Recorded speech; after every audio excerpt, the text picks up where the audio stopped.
नमस्कार दोस्तों। आज के इस वीडियो में मैं आप सभी लोगों को बताने वाला हूं कि किस तरीक़ा से आप कोडिंग के लिए बेहतरीन नोट्स बना सकते हैं।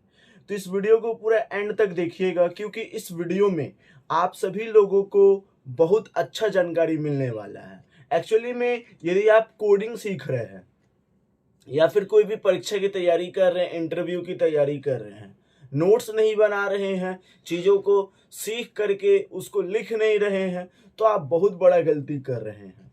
तो बहुत सारे लोग कहते हैं कि भाई कोडिंग में नोट्स की क्या ज़रूरत। बहुत सारे लोग कहते हैं कि मैं जेईई का तैयारी कर रहा हूँ तो नोट्स की क्या ज़रूरत। तो आज की इस वीडियो में मैं आपको बताऊंगा नोट्स कितना इफेक्टिव है, बताऊंगा कि यदि आप नोट्स बनाना चाहते हैं तो आप कैसे बना सकते हैं जिससे कि वो काफ़ी ज़्यादा इफेक्टिव रहे। तो इस वीडियो को पूरा एंड तक देखिएगा। देखिए, सबसे पहले यदि आप नोट्स बनाना चाह रहे हैं तो आपको समझ में आना चाहिए कि आप नोट्स क्यों बनाना चाह रहे हैं, यानी कि define your purpose of your notes making. सबसे पहले तो आपको ये समझ में आना चाहिए कि आप नोट्स किसी इंटरव्यू के लिए बनाना चाह रहे हैं, या आप नोट्स फुल स्टैक डेवलपमेंट के लिए बनाना चाह रहे हैं, या आप नोट्स वेब डेवलपमेंट के लिए बनाना चाह रहे हैं, ऐप डेवलपमेंट के लिए बनाना चाह रहे हैं। किस लिए आप नोट्स किस प्रोग्रामिंग लैंग्वेज का बनाना चाह रहे हैं, ये आपको एकदम क्लियर होना चाहिए। अब आप कहेंगे कि सर इसमें क्या है, मुझे तो कोडिंग सीखनी है, मैं उसी का नोट्स बनाऊंगा। देखिए, एक्चुअली में होता क्या है, जैसे फॉर एग्जांपल के लिए मैं यूट्यूब पर किसी वीडियो को देख लिया कि उसने इंटरव्यू क्रैक कर लिया, अब मैं भी इंटरव्यू क्रैक करना चाहता हूँ। तो अब मैं इंटरव्यू से जुड़ा वीडियोस देखना शुरू कर दिया, उसको सीखना शुरू कर दिया। फिर बाद में पता चला नहीं, अब मैं क्या करता हूँ, मैं पजल सॉल्व करना शुरू करता हूँ क्योंकि इंटरव्यू में पजल बहुत पूछे जाते हैं, तो मैं उससे नोट्स बनाना शुरू कर दिया। फिर पता चला कि मेरा डीएसए भी मजबूत नहीं है, तो मैं फिर डीएसए सीखना शुरू कर दिया। तो लोग बदलते रहते चीज़ों को, पहले एक चीज़ों को सीखते नहीं है, दूसरे चीज़ों की तरफ चल जाते हैं। तो मैं आपको रेकमेंड करूंगा कि सबसे पहले तो आप समझिए कि आपको सीखना क्या है, पर्पस डिफाइन कीजिए। ठीक है, पर्पस डिफाइन कर लेने के बाद दूसरा सबसे इंपॉर्टेंट चीज जो लोग समझते हैं वो है कि आपको नोट्स बनाने के लिए किन किन टूल्स की जरूरत पड़ सकती है। ये सबसे पहले अपने आप को डिफाइन कर लीजिए। ठीक है, टूल्स इन द सेंस मतलब कि आप यदि डिजिटल नोट्स बना रहे हैं तो आप कहाँ पर जाकर के बनाएंगे। ग्राफिक टैब से आप खुद से लिख लिख करके, पेन टैब से खुद से लिख लिख करके नोट्स बनाना चाह रहे हैं तो वन नोट का यूज़ कीजिए। आप माइक्रोसॉफ्ट के बहुत सारे जर्नल्स आ गए हैं, वाइट बोर्ड्स आ गए हैं, आप वहाँ पर जा करके अपने नोट्स बनाना चाहते हैं। या फिर पावर पॉइंट में कोई पर्सन सिखा रहा है तो वो नोट्स ही आपके लिए बेहतर है। यानी आपको समझना है, डिफाइन करना है नोट्स मेकिंग टूल। आप किस किस टूल्स का यूज़ करना चाहते हैं, कौन कौन से कलर्स आप यूज करना चाहते हैं अपने नोट्स मेकिंग में, ये आपको मालूम होना चाहिए, ये आपको डिफाइन किया जाना चाहिए। ठीक है, इसके बाद तीसरा सबसे इंपॉर्टेंट चीज कि आपको क्या करना है, एक कंसिस्टेंट स्ट्रक्चर। ठीक है, एक कंसिस्टेंट स्ट्रक्चर हर नोट्स मेकिंग में यूज करना है। इससे होगा क्या, ध्यान समझिए। एक स्ट्रक्चर यदि, जैसे आपने टेंस पढ़ा होगा, ठीक है, उसमें प्रेजेंट के 4 काइंड्स, पास्ट के 4 काइंड्स, फ्यूचर के 4 काइंड्स होते हैं। तो ये सबके स्ट्रक्चर होते हैं। जैसे प्रेजेंट परफेक्ट यदि आप पढ़ रहे हैं तो हैज हैव लगता है, पास्ट परफेक्ट पढ़ रहे हैं तो हैड लग जाता है, बाकी सब सेम रहता है। तो इसको कहते हैं स्ट्रक्चर। यानी कि ये चीजों को याद करना कितना आसान हो जाता है यदि स्ट्रक्चर अच्छा से डिफाइन हो तो उसी तरीके से यदि आप नोट्स मेकिंग में आप एक अपना स्ट्रक्चर का यूज करेंगे कि नहीं, यहां पर सबसे पहले होगा इंट्रोडक्शन। इंट्रोडक्शन में होगा सबसे पहले एक इंपॉर्टेंट चीज कि मैं कहां कहां क्या क्या चीजों को अपने से एक्सप्लेन कर सकता हूं, ये सारे चीजें। फिर उसके बाद होगा कुछ इमेज, फिर उसके बाद होगा प्रीवियस ईयर क्वेश्चन का 4-5 एग्जाम्पल, फिर उसके बाद होगा इंटरव्यू में कौन कौन से क्वेश्चन पूछे गए। तो इस तरीके का एक वेल डिफाइंड स्ट्रक्चर यदि आपका होगा तो आपको अपने नोट्स मेकिंग में उतना समय नहीं देना पड़ेगा जब आप चीज़ों को रिवाइज करते हैं। क्यों? क्योंकि आपको मालूम है कि भाई ये एक वेल डिफाइंड स्ट्रक्चर है, आमतौर पर सभी चीजें यहाँ पर ही होने वाली है, तो आपको इन सभी चीजों का जानकारी होने वाला है।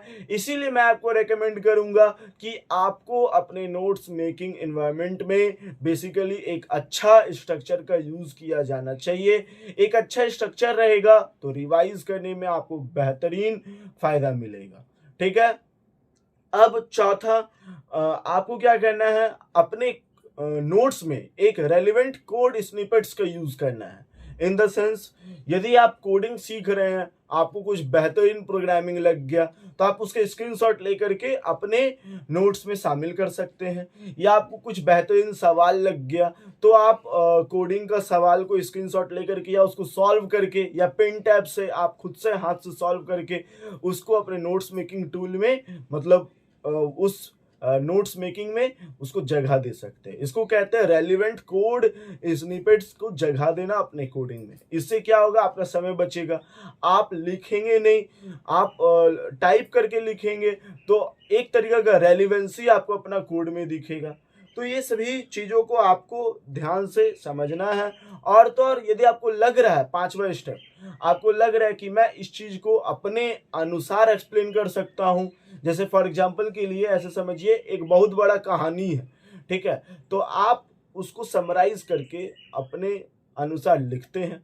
उसी तरीका से जब एक बहुत बड़ा, जैसे फॉर एग्जांपल के लिए इलेक्ट्रोस्टैटिक का रूल कि क्या कहते हैं इलेक्ट्रोस्टैटिक का रूल, बड़ा सिंपल है, law of electrostatic is equal to law of Coulomb force. It states that whenever a charge interacts with each other, then the interaction of force is directly proportional to the product of the charge on them, and it is inversely proportional to the square of the distance between them। ऐसा होता है। तो आप क्या कर सकते हैं, basically F is directly proportional to Q1 into Q2 लिख सकते हैं। F directly proportional to indirectly proportional to 1/r² कर सकते हैं। ऐसा होता है। तो आप भी मतलब शॉर्टकट में आप चीजों को लिख सकते, कोई भी समस्या वाली बात नहीं है। यदि आपको डायग्राम से समझना है तो आप डायग्राम, जैसे इस चीज को डायग्राम से आप कैसे समझेंगे, दो चार्ज का गोला लगा दीजिए और सामने में रहेगा तो ज्यादा पावरफुल दिखा दीजिए और दूर रहेगा तो कम पावरफुल दिखा दीजिए।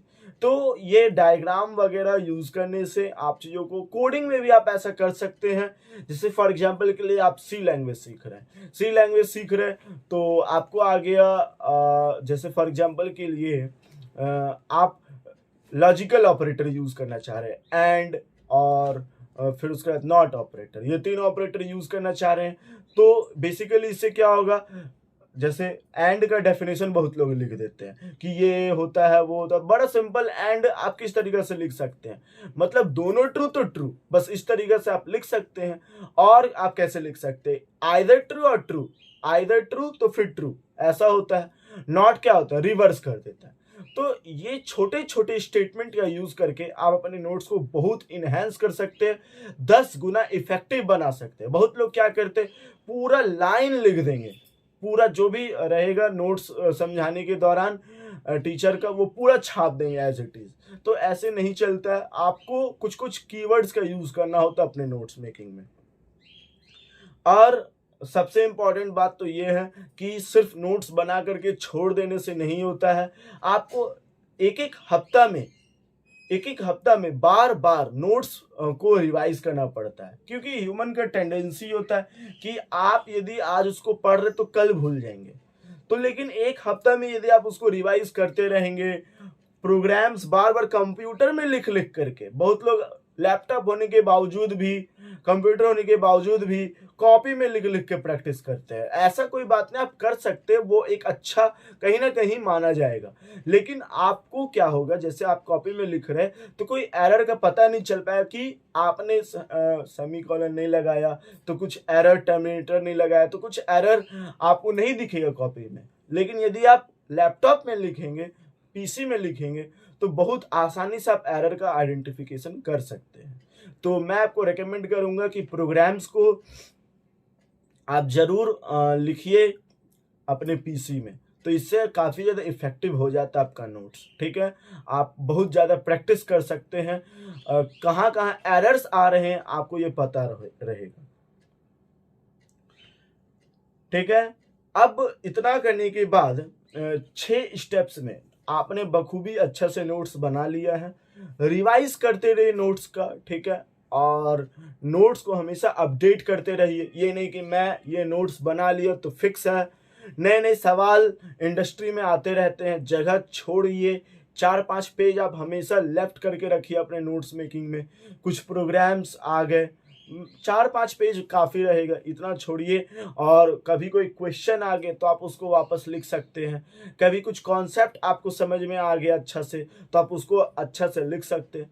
तो इन 6 स्टेप्स में आप नोट्स बना सकते हैं बहुत बेहतरीन। यदि आपको ये वीडियो अच्छा लगा है तो हमारे यूट्यूब चैनल को सब्सक्राइब कीजिए, वीडियो को लाइक कीजिए और अपने तमाम कोडिंग सीखने वाले दोस्तों के साथ शेयर कीजिए। और आज के लिए बस इतना ही, and thanks for watching this video.